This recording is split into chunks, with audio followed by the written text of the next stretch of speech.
बच्चों, हिंदी व्याकरण के अंतर्गत आज हम वाक्य का अध्ययन करेंगे, वाक्य रूपांतरण का अध्ययन करेंगे कि रचना के आधार पर कितने प्रकार के वाक्य होते हैं और किस तरह जो है वो उनका रूपांतरण होता है। तो चलिए हम पहले भाग की ओर चलते हैं, वाक्य भेद। तो सबसे पहले जानने का प्रयास करते हैं कि वाक्य क्या होता है। शब्दों का वह सार्थक समूह जो किसी न किसी भाव को प्रकट करता है, वाक्य कहलाता है। अब इसके आधार पर वाक्य के 3 भेद होते हैं। आप लोगों को याद होगा कक्षा नववीं में हमने अर्थ के आधार पर वाक्य भेद पढ़े थे, जो कि 8 प्रकार के थे और हमने उनका रूपांतरण भी किया था। अब कक्षा 10वीं में हम रचना के आधार पर वाक्य भेद पढ़ेंगे और इनका रूपांतरण भी सीखेंगे। तो ये 3 प्रकार के होते हैं, इनके 3 भेद होते हैं। पहला साधारण या सरल वाक्य, दूसरा संयुक्त वाक्य और तीसरा होता है मिश्र वाक्य। अब साधारण या सरल वाक्य क्या होते हैं? जिसमें एक ही उद्देश्य और एक ही विधेय होता है, वो क्या कहलाते हैं? साधारण या सरल वाक्य। इसमें एक ही क्रिया होती है जो कि मुख्य क्रिया होती है और इसमें उपवाक्य नहीं होते। ध्यान से समझिएगा, इसमें उपवाक्य नहीं होते। जैसे राम गेंद से खेलता है, रावण तीनों लोगों का स्वामी बनना चाहता था, वह प्रतिदिन घर का कार्य करने के बाद भी समय पर कार्यालय पहुंचती है। तो ये सब जो है वो सरल वाक्य हैं। और सरल वाक्य ज़रूरी नहीं है कि हमें से ऐसे छोटे छोटे वाक्य ही हों, लंबे लंबे वाक्य भी सरल वाक्य हो सकते हैं, लेकिन उसकी शर्त क्या है कि मुख्य क्रिया एक ही होगी। अगला बढ़ते हैं संयुक्त वाक्य की तरफ। संयुक्त, जैसा कि नाम से प्रतीत होता है कि 2 या 2 से अधिक स्वतंत्र वाक्य इसमें होते हैं जो कि योजक चिन्हों के द्वारा जुड़े होते हैं। अब योजक चिन्ह क्या है? किंतु, परंतु, और, तथा, इसलिए, या, अथवा, अन्यथा, अतः, ये सब योजक शब्द होते हैं जिनके द्वारा ये आपस में जुड़े होते हैं। यानी कि ये 2 स्वतंत्र उपवाक्य होते हैं जिन्हें हम योजक शब्दों के द्वारा जोड़ते हैं। उदाहरण के माध्यम से समझते हैं। मुझे बुखार था इसलिए मैं विद्यालय नहीं जा सका। मुझे बुखार था इसलिए, आप देख रहे हैं हमने 2 स्वतंत्र उपवाक्यों को इसलिए से जोड़ा। वह बाजार गया और उसने सामान खरीदा। और मजदूर मेहनत करता है परंतु उसे लाभ नहीं मिलता। परंतु बादल घिरे तथा अंधेरा छा गया। तथा मैंने उसकी बहुत प्रतीक्षा की किंतु वह नहीं आया। किंतु, तो यहाँ पर आपने देखा इसलिए और परंतु तथा किंतु से हमने वाक्यों को जोड़ा है। तो ये कहलाते हैं संयुक्त वाक्य।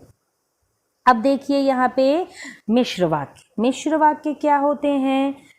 जहाँ एक से अधिक उपवाक्य होते हैं।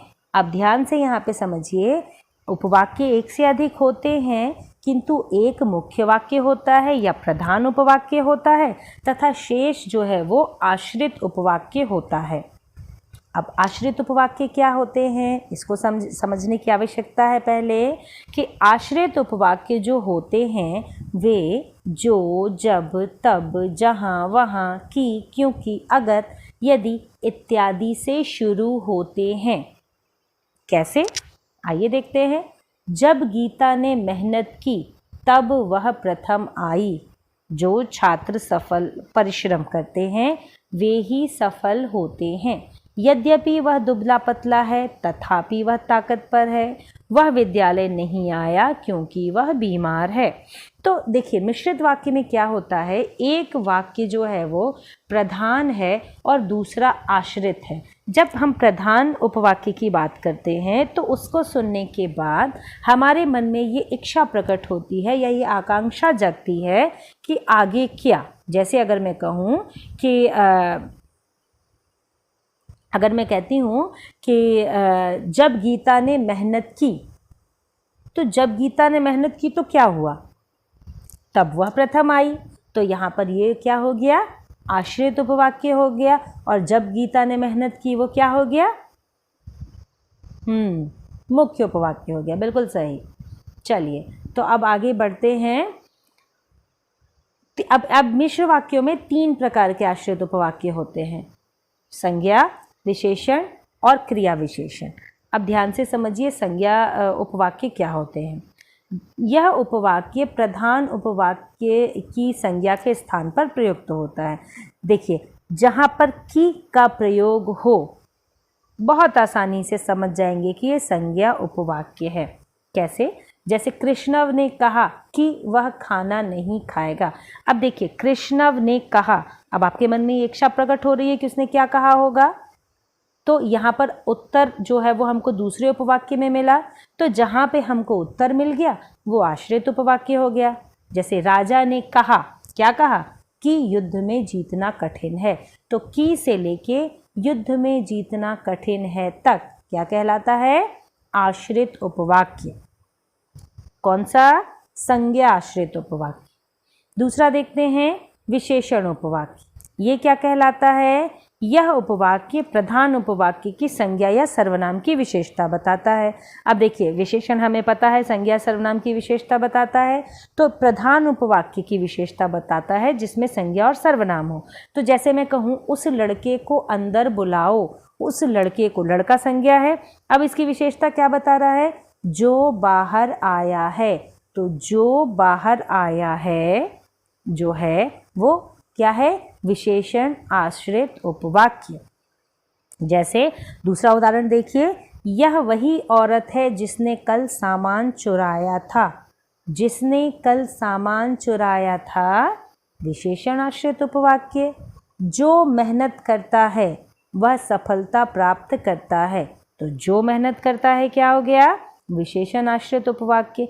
यानी कि जो, जिसे, जिसने से हम वाक्य शुरू करते हैं या हम वाक्य में आता है, वहाँ से वो क्या कहलाता है? आश्रित विशेषण उपवाक्य। अब तीसरा समझते हैं क्रिया विशेषण उपवाक्य। अब क्रिया विशेषण उपवाक्य क्या होता है? क्रिया की विशेषता। यहाँ पे क्या कहते हैं कि प्रधान उपवाक्य के क्रिया की विशेषता बताता है। जैसे इसमें क्या होता है? रीति, समय, दिशा, स्थान, परिणाम इत्यादि की सूचना मिलती है। अब देखिए कैसे? जैसे वह समझता है वैसे, जैसे वह समझाता है वैसे कोई नहीं समझाता, जैसे वैसे। अब यहाँ पे ये क्या है? ढंग। ये क्या है? ढंग है। तो ये क्या कहलाएगा? क्रिया विशेषण उपवाक्य। जहाँ वह रोज जाती है वहाँ मेरा घर है। जहाँ वह रोज जाती है वहाँ मेरा घर है, क्या कहलाएगा? इसमें क्रिया विशेषण उपवाक्य। तो ये थे हमारे उपवाक्य और तीनों वाक्य जो रचना के आधार पर वाक्य हैं। अब हम पढ़ते हैं रचना के आधार पर वाक्य रूपांतरण। अब देखते हैं कि वो जो है किस प्रकार से होता है। वीडियो में पढ़ा था। आइए, सरल वाक्य से संयुक्त वाक्य हम किस तरह से बदलते हैं। सरल वाक्य, राधा नाचती गाती है। अगर इसे हम संयुक्त वाक्य में परिवर्तित करते हैं तो बीच में क्या आ जाएगा? योजक शब्द, और राधा नाचती है और गाती है। दो स्वतंत्र वाक्य हमने इसमें, उपवाक्य हमने तैयार कर दिए हैं। हमेशा ध्यान रखें, संयुक्त वाक्य में योजक का प्रयोग होगा, योजक शब्द का प्रयोग होगा और दो स्वतंत्र उपवाक्य बनेंगे। मोहन हंसकर बोला, मोहन हंसा और बोला। तुम पढ़कर सो जाना, तुम पढ़ना और सो जाना। अंकित की कलम छूटकर गिर गई, अंकित की कलम छूटी और गिर गई। अब देखें सरल वाक्य से मिश्र वाक्य कैसे बनता है। अब सरल वाक्य क्या था? राधा नाचती गाती है, तो इसका मिश्र वाक्य क्या बनाएंगे हम? जो नाचती गाती है वह राधा है, जो नाचती गाती है। अब हम लोगों ने आश्रित उपवाक्य भी पढ़ा है, तो ये जो नाचती गाती है क्या हो गया? विशेषण आश्रित उपवाक्य।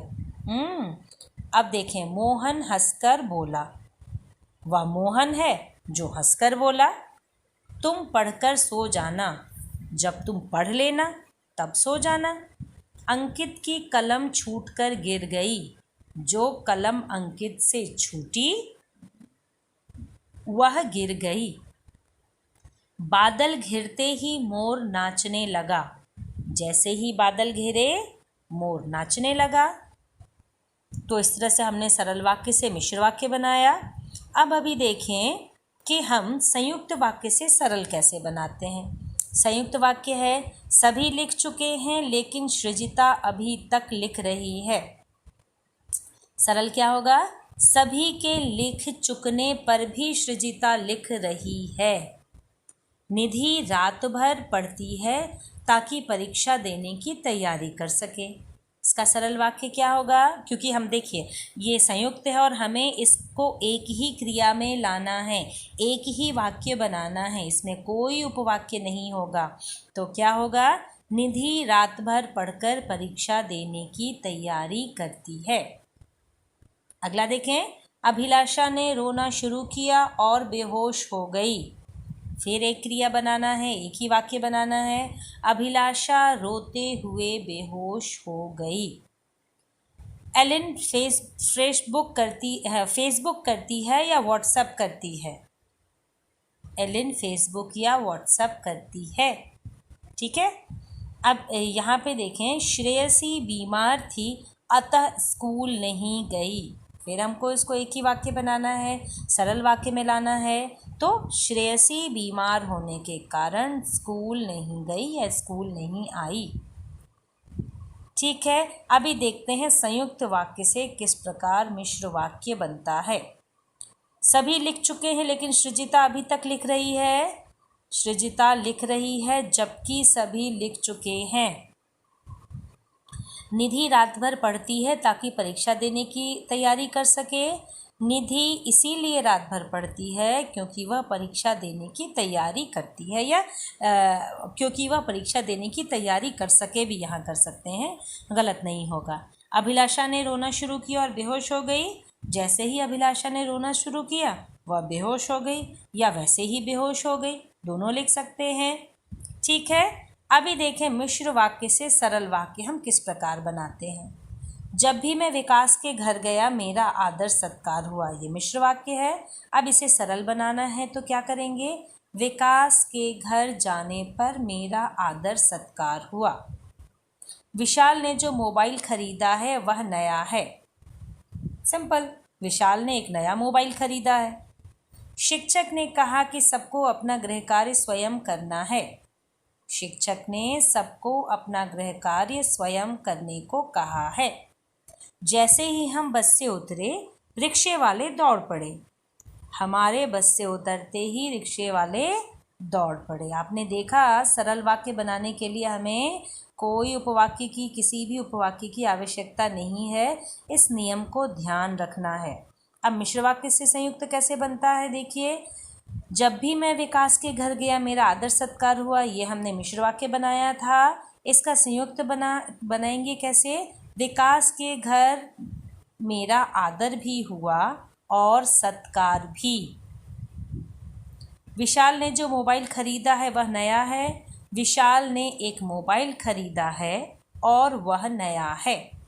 शिक्षक ने कहा कि सबको अपना गृह कार्य स्वयं करना है। शिक्षक ने गृह कार्य करने को कहा है और स्वयं करने को कहा है। समझ में आ रहा है आप लोगों को? शिक्षक ने गृह कार्य करने को कहा है और स्वयं करने को कहा है। ये हमने और योजक शब्द लगाकर दोनों उपवाक्यों को जोड़ दिया और इस संयुक्त वाक्य हमने बना दिया है। जैसे ही हम बस से उतरे रिक्शे वाले दौड़ पड़े। ये हमने मिश्र वाक्य बनाया था। इसका संयुक्त वाक्य क्या बनेगा? हम बस से उतरे और रिक्शे वाले दौड़ पड़े। आया समझ में आप लोगों को? उम्मीद है आप लोगों को जो है ये समझ में आया होगा। किस तरह से हम वाक्य का रूपांतरण करते हैं ये आप लोगों को समझ में आया होगा। तो चलिए, बहुत बहुत धन्यवाद। इसका अभ्यास कीजिए, घर में इसे लिखने का प्रयास कीजिए और बहुत और वाक्यों को जो है आप रूपांतरित कीजिए, उन्हें बनाइए। धन्यवाद।